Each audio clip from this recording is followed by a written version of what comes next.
Hello guys, good afternoon to all of you. Last video में हम composition scheme को discuss कर रहे थे, जहां पर हमने इसकी एप्लीकेबिलिटी के बारे में डिस्कस किया था और इसकी टैक्स रेट्स के बारे में बात की थी। आज हम बात कर रहे हैं प्रोसीजर की कि अगर कोई पर्सन कंपोजिशन स्कीम के अंदर अपने आप को लाना चाहता है तो उसे क्या करना पड़ेगा। क्योंकि हमने बोला है कंपोजिशन स्कीम में आप अपने आप नहीं आते, बल्कि एक वॉलंटरी प्रोसेस है, आपको वॉलंटरी अप्लाई करना पड़ेगा, तभी आप कंपोजिशन स्कीम का बेनिफिट उठा सकते हो। तो मेनली 5 स्टेप प्रोसेस है हमारी कंपोजिशन स्कीम के अंदर रजिस्टर होने की। फर्स्ट है इंटीमेशन फॉर कंपोजिशन। एक बार पॉइंट्स की बात कर लेते हैं, फिर एक एक को डिस्कस करेंगे। सेकंड है आपकी effective date for composition levy. Third है validity of composition लेवाई।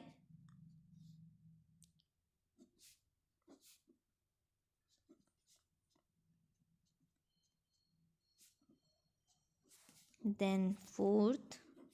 withdrawal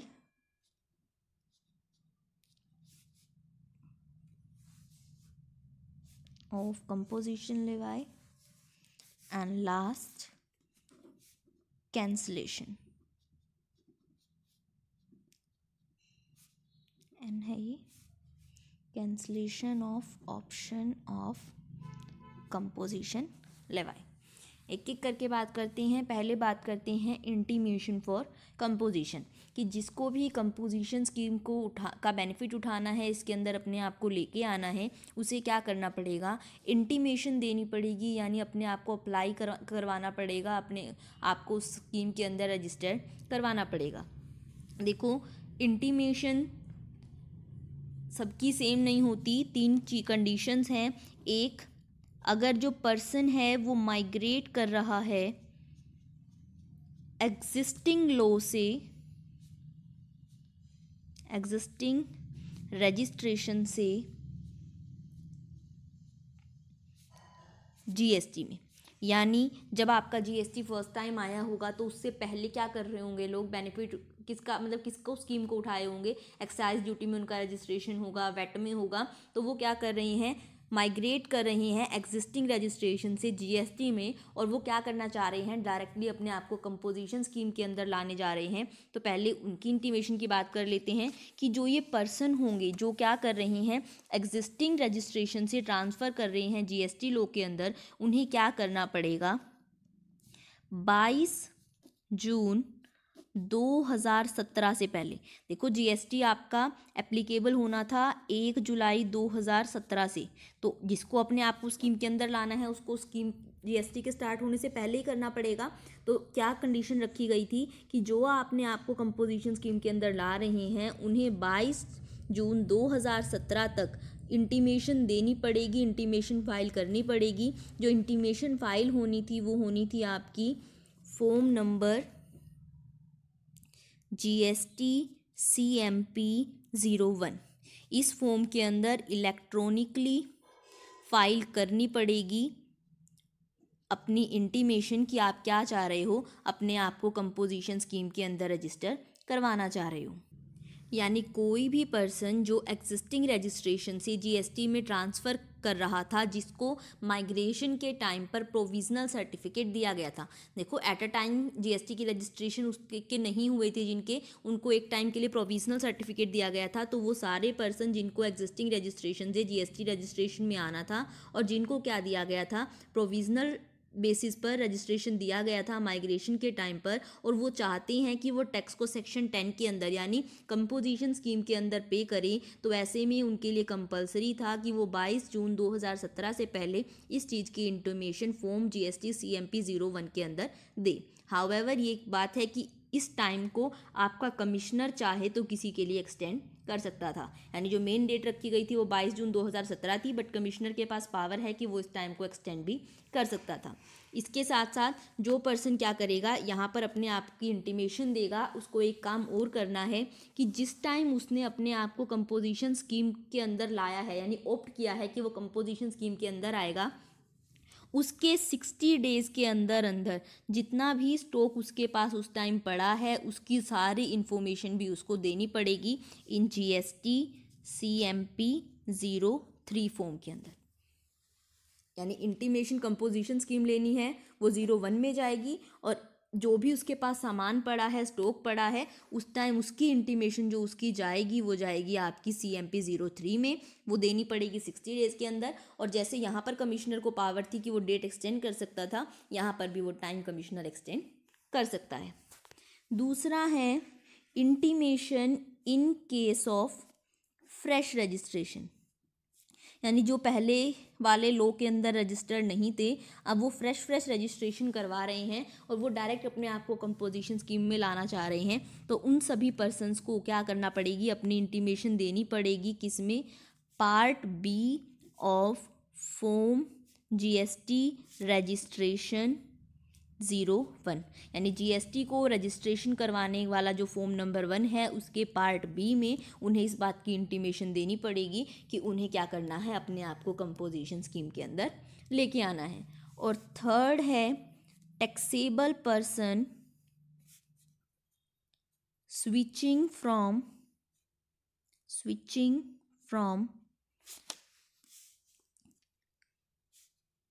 composition scheme,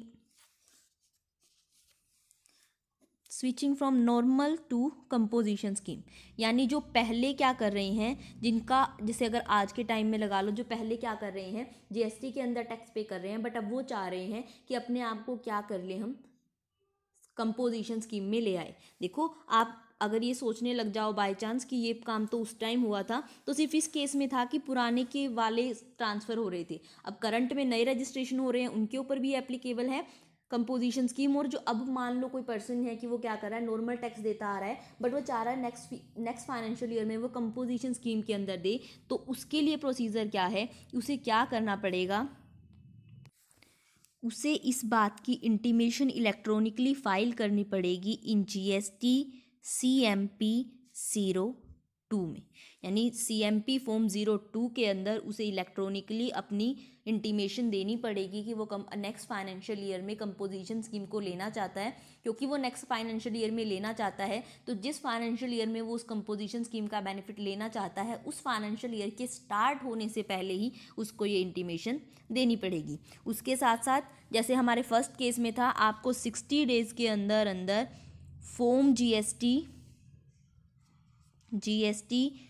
income tax return income tax credit return 3 के अंदर आपको, यानी GST ITC 3 फॉर्म के अंदर उसे क्या देनी पड़ेगी, अपनी स्टेटमेंट भी देनी पड़ेगी, यानी उस टाइम उसके पास क्या क्या है, कौन कौन सा स्टॉक है, उसके बारे में भी सारी इन्फॉर्मेशन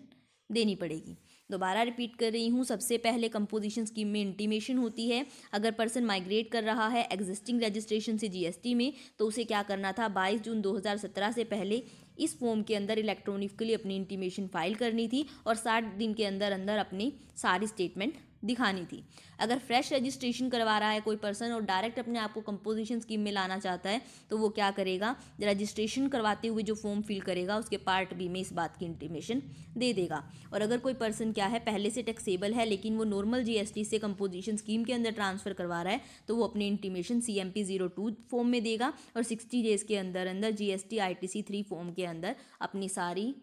फाइनेंशियल स्टेटमेंट के बारे में इंफॉर्मेशन देगा कि उसके पास कितना क्या चीज़ है।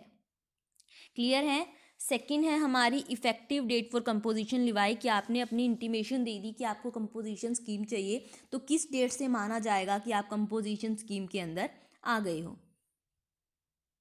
तो देखो, अगर क्या है, पर्सन माइग्रेट किया है एग्जिस्टिंग रजिस्ट्रेशन से GST में, तो ऐसे में जो इफेक्टिव डेट होगी वो होगी आपकी अपॉइंटेड डेट, यानी जिस दिन से GST लगना शुरू हुआ है, GST एप्लीकेबल हुआ है 1 जुलाई 2017, या फिर जम्मू एंड कश्मीर के केस में 7 जुलाई 2017, तो जो भी GST की डेट है स्टार्ट होने की, उसी दिन से आपकी कंपोजिशन स्कीम स्टार्ट हो जाएगी। दूसरा, अगर आप फ्रेश रजिस्ट्रेशन करवा रहे हो, तो रजिस्ट्रेशन जिस दिन आपका होगा, यानी डेट ऑफ रजिस्ट्रेशन से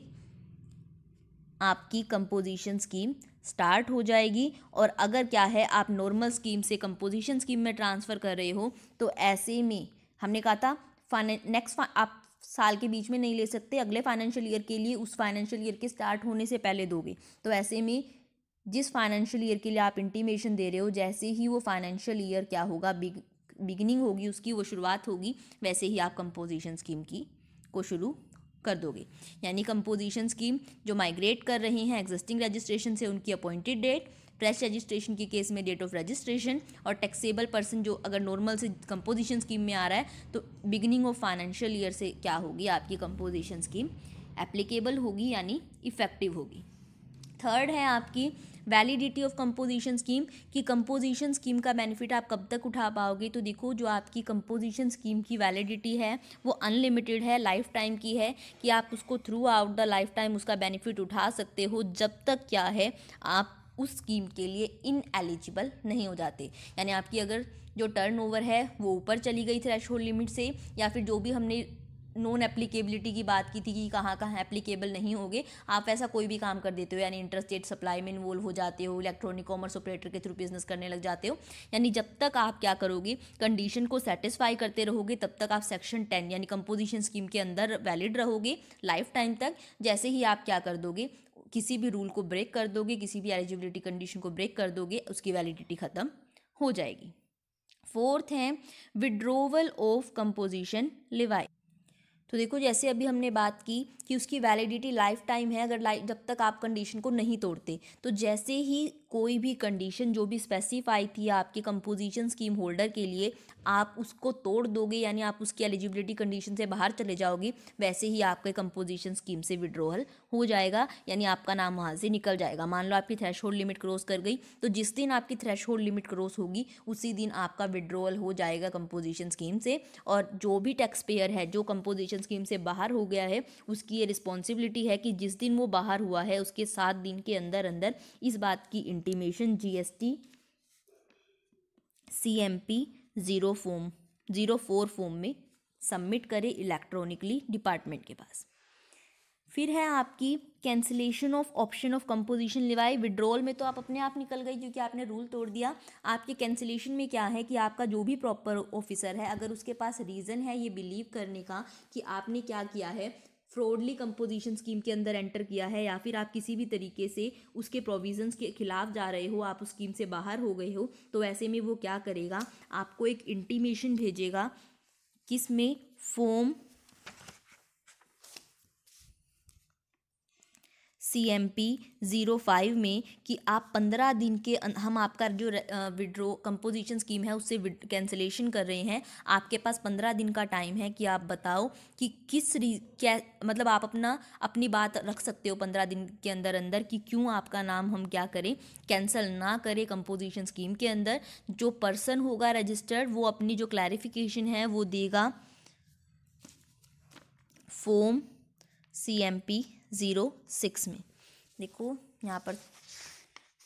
कंफ्यूजन ना हो, एक सेकेंड रुको। अगर आपके ऑफिसर को लगेगा तो GST CMP 05 में वो आपको इस बात का नोटिस भेजेगा कि वो कैंसिल कर रहे हैं, और आप अपने रीज़न को शोकेस करो 15 दिन के अंदर अंदर कि क्यों वो आपकी रजिस्ट्रेशन को कंपोजिशन स्कीम के अंदर जो आपका रजिस्ट्रेशन है उसे कैंसिल ना करें। फिर जो रजिस्टर्ड पर्सन होगा वो अपनी क्लैरिफिकेशन देगा GST CMP 06 के अंदर। जो आप क्लैरिफिकेशन दोगे उस क्लैरिफिकेशन के देने के 30 दिन के अंदर अंदर प्रॉपर ऑफिसर जो है डिसाइड करेगा कि वो आपकी क्लैरिफिकेशन से सेटिस्फाई है या नहीं। अगर वो आपकी क्लैरिफिकेशन से सेटिस्फाई होगा तो प्रोसीडिंग एंड हो जाएगी, यानी आपको क्या हो जाएगा, कंपोजिशन स्कीम के अंदर आप रह जाओगे। अगर वो आपकी क्लैरिफिकेशन से सेटिस्फाई नहीं होगा तो वो डिनाई कर देगा आपकी बात से कि वो सहमत नहीं है, और आप कंपोजिशन स्कीम से बाहर हो जाओगे। यानी जिसका प्रोसीजर है, सबसे पहले इंटीमेशन होती है, फिर इफेक्टिव डेट ऑफ यानी कब से शुरू होगा कंपोजिशन स्कीम उसकी बात हमने की, फिर थर्डली हमने बात की कि कब तक वैलिड रहेगा, कब आप उससे विड्रॉल हो जाओगे, और कैसे आपको कैंसिल वहाँ से आपका रजिस्ट्रेशन किया जा सकता है। अब बात करते हैं हम लोग, प्रोसीजर हमारा यहीं तक था। Condition and restrictions for Levi of composition scheme, कि कुछ रेस्ट्रिक्शंस हैं, कंडीशंस हैं कंपोजिशन स्कीम के अंदर रहने के लिए, यानी वैसे तो देखो एप्लीकेबिलिटी नॉन एप्लीकेबिलिटी सब जगह एक ही चीज़ रिपीट कर रहे हैं, फिर भी हम बार बार बात कर रहे हैं ताकि ये सारी चीज़ आपके माइंड में फीड हो जाए। सबसे पहली कंडीशन है कि ना ही तो कोई कैजुअल पर्सन और ना ही कोई एनआरआई इस स्कीम के अंदर आ सकता है। यानी कैजुअल पर्सन होते हैं जो एक लिमिटेड टाइम के लिए रजिस्ट्रेशन लेते हैं, यानी आप मान लो आप हरियाणा के हो और आप पंजाब में बिजनेस नहीं करते, बट वहाँ पर कोई ट्रेड फेयर हो रहा है जहाँ पर आप पार्टिसिपेट करने वाले हो, तो सिर्फ उस ट्रेड फेयर के लिए आप पंजाब में अपना रजिस्ट्रेशन करवाते हो, तो उसे बोला जाता है सिर्फ लिमिटेड पीरियड के लिए, सिर्फ 90 दिन के लिए मोस्टली दिया जाता है रजिस्ट्रेशन, या फिर जितने दिन, अगर आपको 90 दिन से कम की ज़रूरत है तो कम किन दिन के लिए दे दिया जाता है, तो जिसको बोलते हैं कैजुअल रजिस्ट्रेशन। या फिर कोई नॉन रेजिडेंट पर्सन है, वो क्या करवा रहा है, रजिस्ट्रेशन करवा रहा है, तो ना ही तो कैजुअल टैक्सेबल पर्सन ना ही एनआरआई कंपोजिशन स्कीम का बेनिफिट उठा सकते हैं, उन्हें ये कंपोजिशन स्कीम नहीं मिलेगी। दूसरा, stock not purchased from outside, यानी देखो हमने बोला इंटर स्टेट सप्लाई में इन्वॉल्व नहीं होगे, ये साथ में क्या बोल रहे हैं, आप इंटर स्टेट परचेज भी नहीं करोगे, यानी आप बाहर से सामान खरीद कर अपने स्टेट में नहीं बेचोगे। अगर आप बाहर से सामान लाते हो तो भी आप कंपोजिशन स्कीम के अंदर नहीं आ सकते। थर्ड है stock not purchased from unregistered person, यानी आप किसी अनरजिस्टर्ड पर्सन से खरीदोगे तो आपको क्या करना पड़ेगा, रिवर्स चार्ज के अंदर उसका टैक्स देना पड़ेगा। तो ये कह रहे हैं आप किसी अनरजिस्टर्ड पर्सन से स्टॉक भी नहीं खरीद सकते, वो भी आप करोगे तो भी आप क्या हो जाओगे, कंपोजिशन स्कीम से बाहर हो जाओगे। पे टैक्स अंडर सेक्शन 9 सबसेक्शन 3 और 9 सबसेक्शन 4, कि आप कोई भी सामान परचेज करोगे तो उसमें इन पर्टिकुलर सेक्शन के अकॉर्डिंग आपको टैक्स पे करना पड़ेगा, यानी आप परचेज पर टैक्स से नहीं छूट सकते। फिफ्थ, आप इंगेज नहीं होगे नोटिफाइड गुड्स के मैन्युफैक्चरिंग में। देखो मोस्ट ऑफ कुछ सेम भी हैं, कुछ आपको अलग बातें भी यहाँ पर पता चल रही हैं, तो कभी भी डिस्कस करना वेस्ट नहीं जाता। आप किसी भी ऐसी जो आपकी नोटिफाइड गुड्स हैं, यानी जो आइसक्रीम, पान मसाला, तंबाकू है, उनके प्रोडक्शन में इन्वॉल्व नहीं होगे। Mentioning the word